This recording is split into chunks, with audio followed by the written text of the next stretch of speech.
Hi there, this is Floating in Dreams. This is my Declutter Regrets video for this month.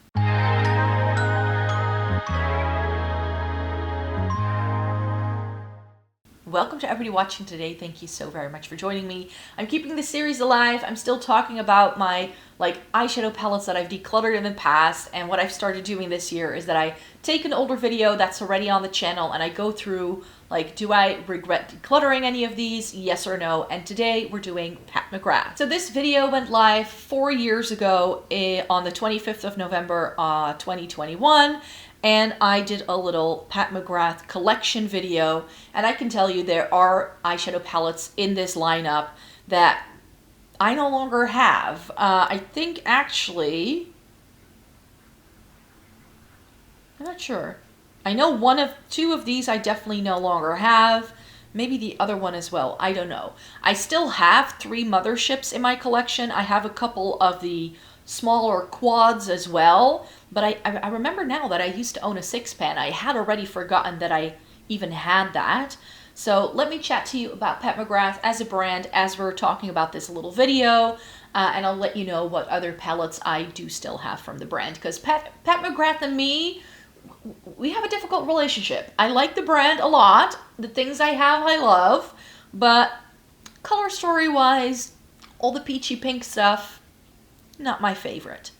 So let's start this video and have a look what we're chatting about. So as I already mentioned, me and Pat McGrath, we do go way back, but it's an expensive brand, and when I first tried them, I wasn't wowed by it at all.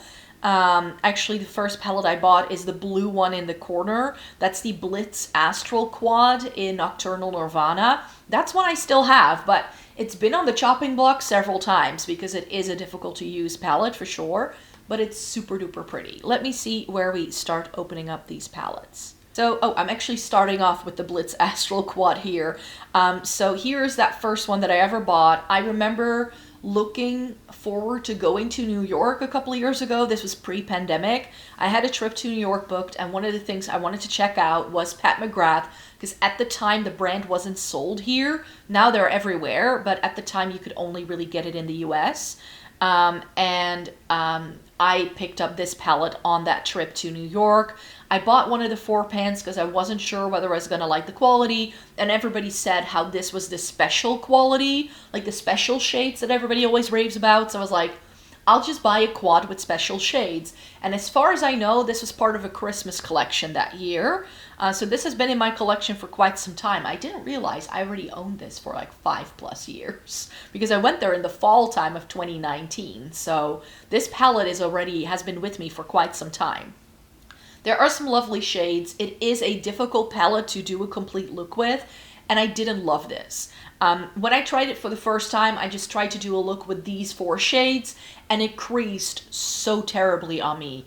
And this was a 65 euro quad at the time for me. So I was like, what's going on here? Everybody's raving about Pat McGrath. The only thing I've ever heard is about how stunning these shades are, but on me, it doesn't stay put. So I definitely had to go through a learning curve with this.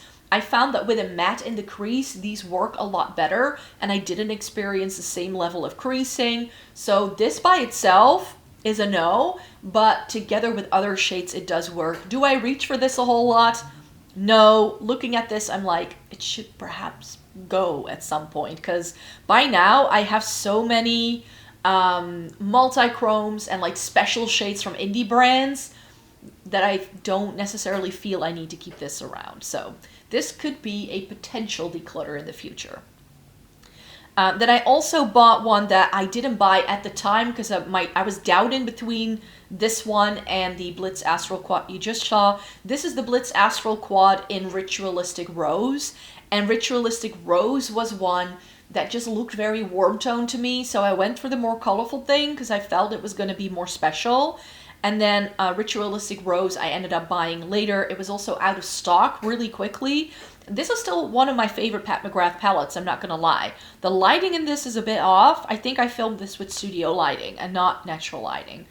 So that's why it's so reflective. But yeah, the 2 pinky shades in here are great, but there are 2 golds. So I don't think that nowadays, looking back on this, I would never purchase this again. I have it still. It's still there. It has beautiful shades in. Really, really stunning. These are really difficult to depot though. I have pulled apart one of my Pat McGrath eyeshadow palettes that you'll see in a second. I can link that video down below if you want to see me pulling it apart. And these special shades are on a little mesh disc because they're like sort of like baked. So they're put on top and then put in an oven. So they're not inside of a pan. So either you need to take the entire mesh out, or you need to be able to like move something underneath the shadow so you can pull the shadow off the mesh, else it's going to be a bit of a mess. And it's very difficult to repress these because of that baked formula. So maybe at some point, just keep the 2 pinky shades, put them with my singles, and discard the golds. That may be something I just need to do with this. But because Pat McGrath is so pricey, it kind of hurts me to... And I don't want to do that, you know? It's just one of those things that makes it difficult for me. Now in this video, I have 3 of the other quads. I think, do I have more? I think these are the only 3 quads I still have. These were all in the same limited edition Christmas collection one year, and these are Lux quads. So, oh no, I do have 1 or 2 others that aren't in this video. But this was a little set of 3 that I threw the packaging away for. Which I'm still, why did I do that? Because now they all look the same and I never reach for them for that reason. So one of them was Risque Rose, Fleur Fantasia, and Interstellar Icon. Interstellar Icon is the one with the very dark shades. I think we're looking at Fleur Fantasia right now, which is very pastel-y leaning. It's really, really pretty. It again has shifty shades. It just has some stunning shades in, but this was, again, never really my favorite, mainly because the shades don't really go together and they don't make a full look. Like, you can... Oh, here we have Interstellar Icon. This has a matte and then 3 shimmers, and this has some really stunning mattes. Out of all of my quads, this is my favorite. They did it for a long time. By now, I can no longer tag it or like put it in the description box and link you to it. But this was really, really pretty. It just has some stunning shades in.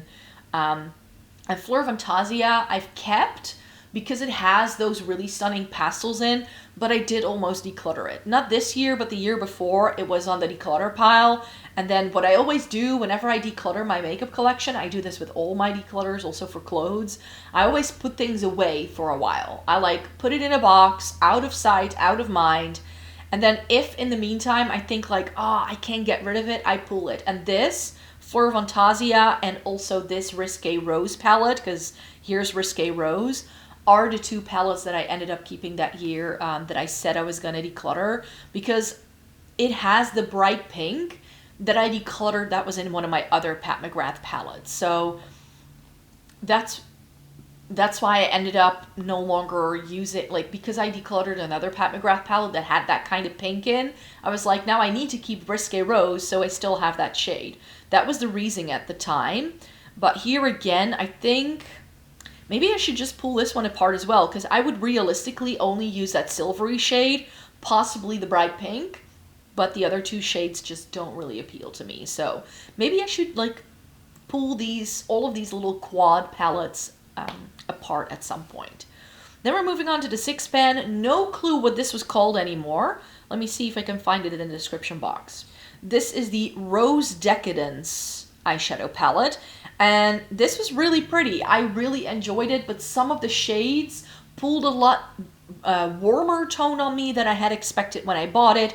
Again with the gold. Pat McGrath loves putting golds in palettes, and gold is my least favorite shade to wear. So this just felt really superfluous. In here, we get 6 pans. I was only using 2, so I never reached for this. So this was an easy declutter. I don't even remember when I got rid of this palette, but I got rid of it a while ago.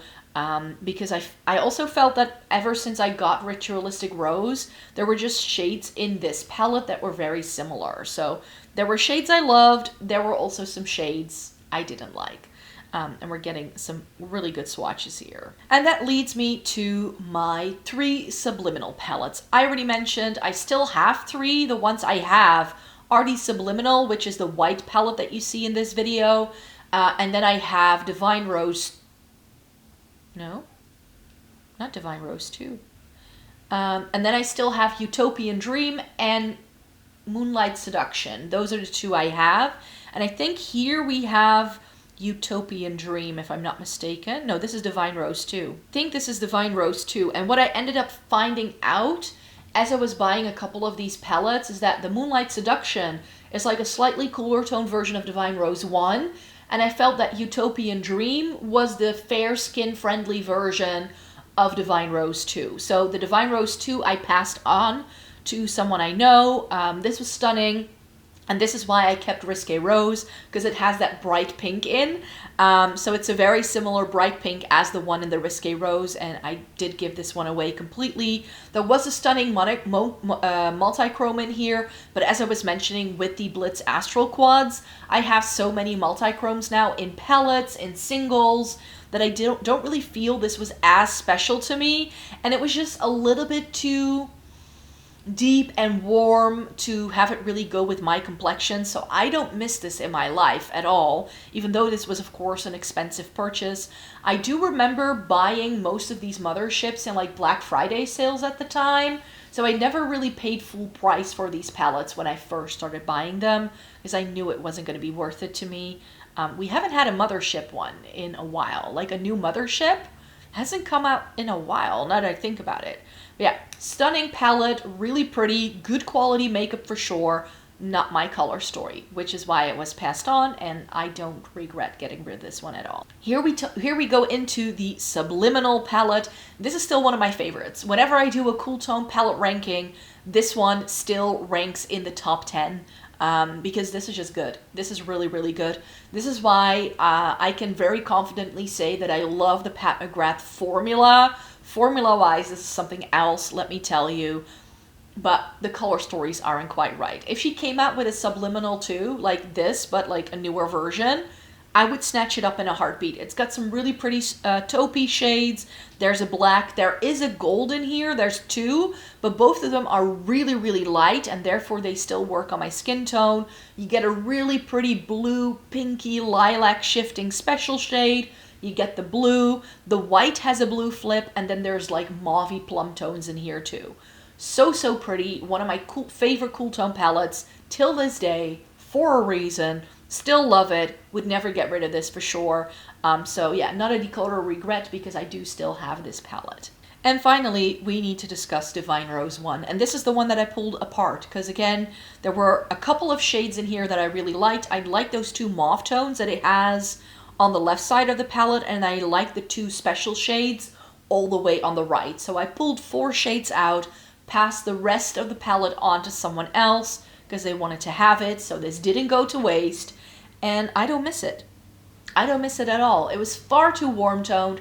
If I go for this kind of look, I would go with my Moonlit Seduction.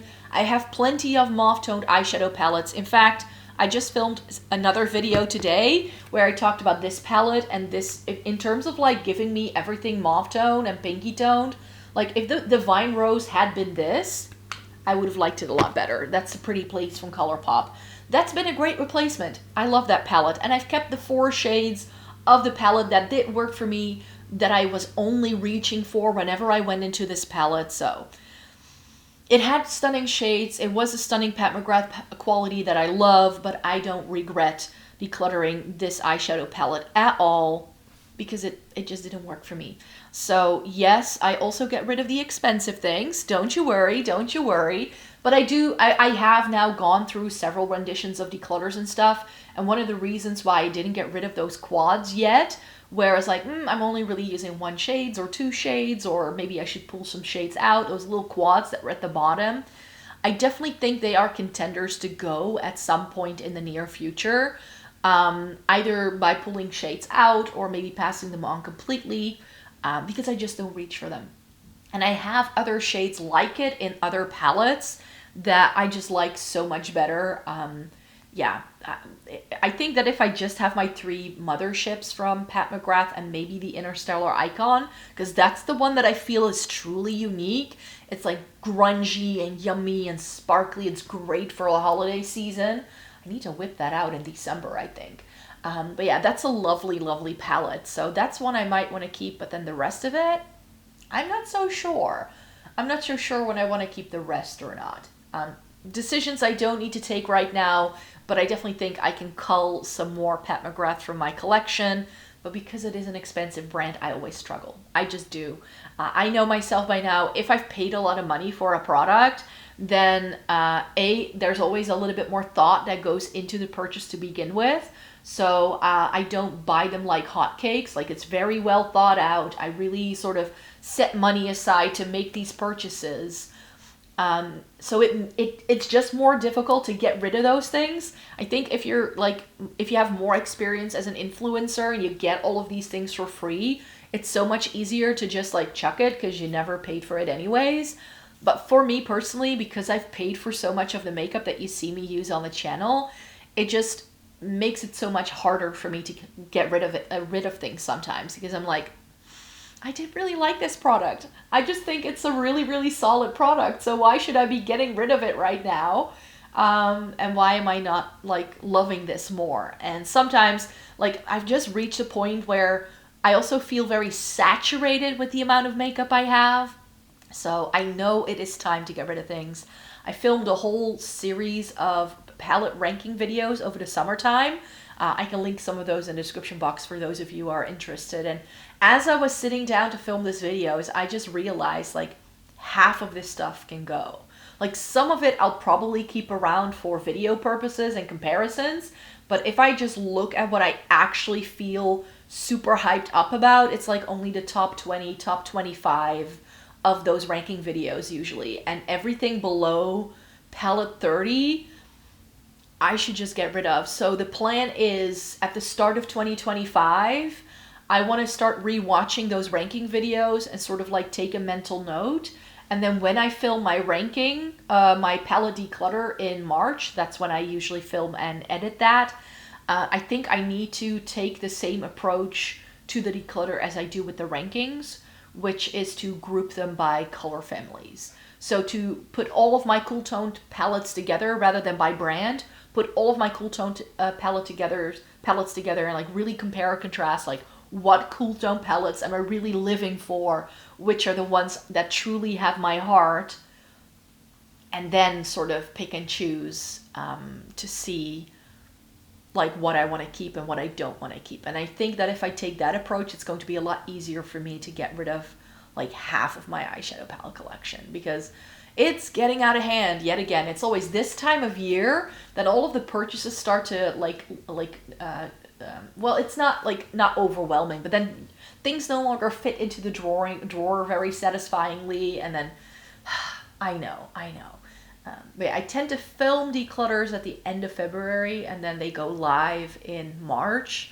So I can't wait for the new year. But we still have loads of other content coming your way. I still need to do my end of year favorites. So I have no space yet getting rid of things, because I first want to round out all of my thoughts for the year, and then we're going to sit down and sort of plan that declutter very carefully. So let me know in a comment down below. Would you like me to declutter my eyeshadow palettes rather than by brand or by how they fit into the drawer by color story? Because I think that could be an interesting take. I've never seen anybody do a declutter where they also compare and contrast the palettes at the same time to see how similar certain things are. Sometimes they'll do, like they'll pull, oh, I think it's very similar to this. Do I need both? But like to really go through it systematically like that, like you would do a palette ranking by color story, I think that can work. So let me know in a comment down below if that's something you would be interested in. I would love to hear your thoughts. And then I would really hope you would like to stay tuned for more, because I have lots more content coming your way in the rest of November, in December. We're going to end the year with a bang, so you have lots of good stuff to look forward to. So stay tuned. Thumbs up this video in the meantime if you liked it, and subscribe, because I will be making new videos very, very soon. See you then. Bye-bye.